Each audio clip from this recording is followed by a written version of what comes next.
We leave together, or we don't leave it. The film opens with an extreme close-up on the bloodshot eye of Christine Lucas, a 40-year-old woman who wakes up in a bedroom she does not recognize. She has no idea where she is and does not recognize anything around her. She realizes with shock that there is a middle-aged man sleeping in the bed next to her. She goes to the bathroom and finds pictures taped to the wall of herself as a much older woman. She also sees a picture of the man in the bed next to her labeled, "Ben, your husband." None of it rings a bell. Confronting the man in the bedroom, he tells her that he is her husband, Ben. They have been married for decades. He tells her she was involved in a terrible car accident 10 years earlier that left her with brain damage.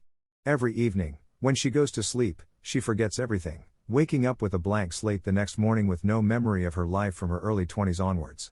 Ben has to go through the same routine every morning. He shows Christine photographs while telling her the story of their romance and marriage. Ben then gets ready for work and leaves to teach at a nearby school.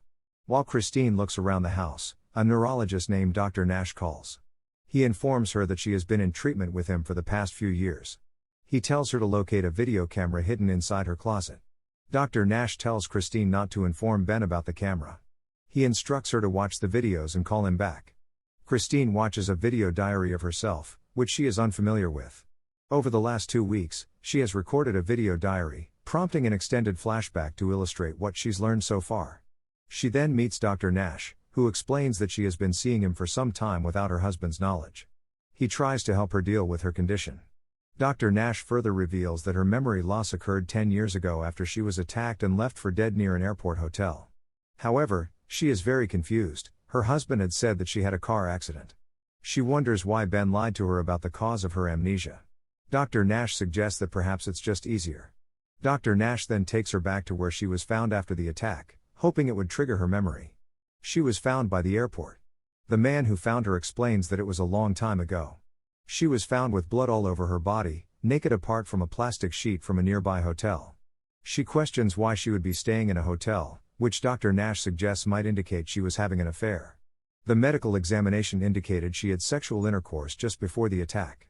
Later that evening, she's back home and begins to record her new discovery. At night, when she sleeps, flash-cut memories emerge of the moment she was attacked by someone in a hotel. The next day, Dr. Nash shows her some pictures, some taken randomly, others from her file. One particular picture causes distinct neural excitation, the picture of a red-haired woman named Claire. At home, when she asks Ben about this, Ben tells her that Claire was her best friend who couldn't handle Christine's condition after the accident. She has moved abroad and ended contact with Christine. Ben then shows her pictures with Claire, saying he kept this hidden from her to protect her.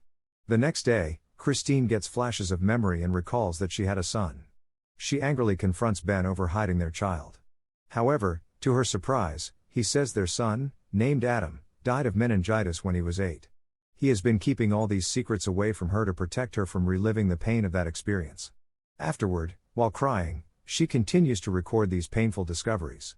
While sleeping, Christine continues to struggle with her memories of baby Adam, which culminate in a wickedly weird dream, a dream where Adam leaves her a drawing of a man with a scar on his face. The picture is labeled Mike.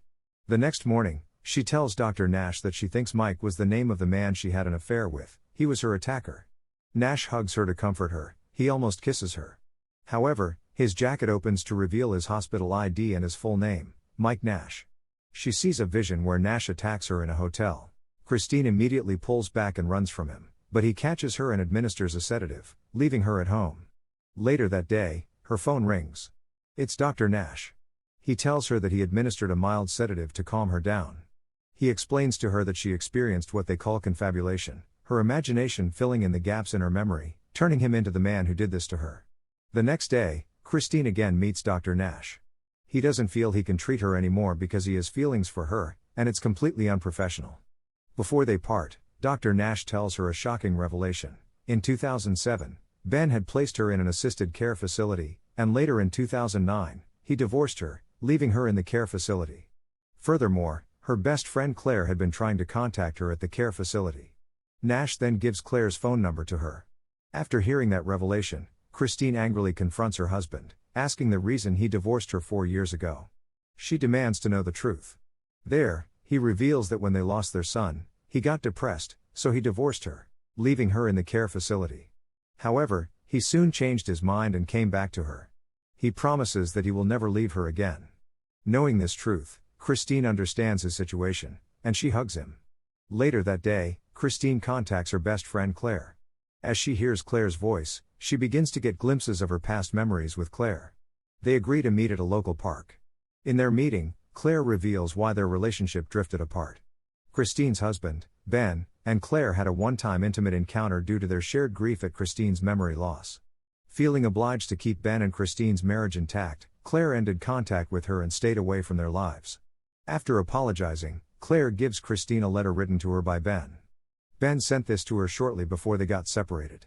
He asked Claire to give it to Christine should she ever be well enough to read it. In the letter, Ben tells Christine that he loves her but had to place her in the care facility due to her condition.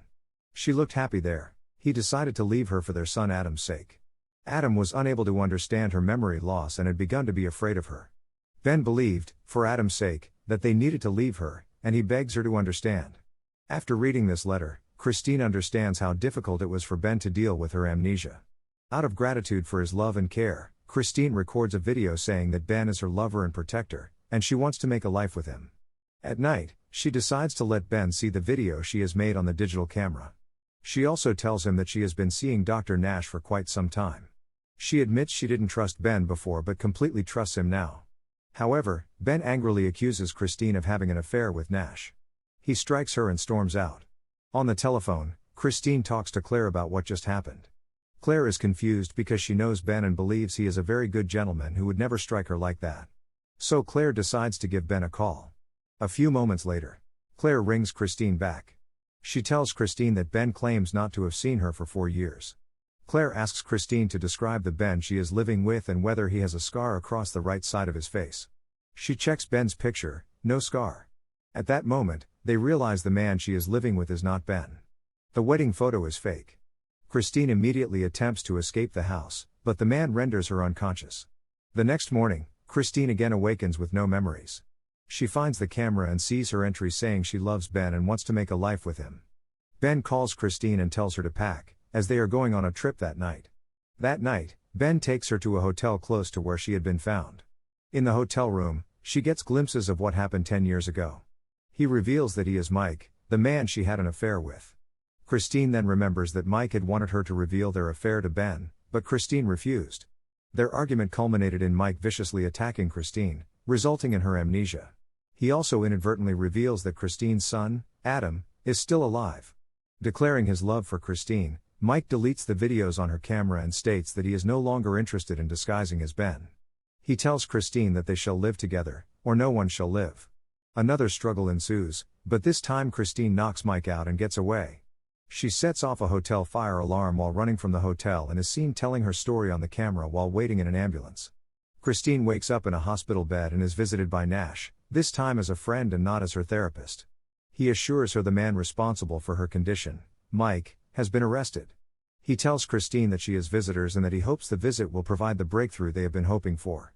The real Ben comes to visit Christine. He tells her she regret leaving her. He's brought someone else, Adam, their son, who never died of meningitis. As she sees Adam entering her room, her memories return with tears full of joy. The two of them hug each other, and the movie ends. Please subscribe for more of these videos.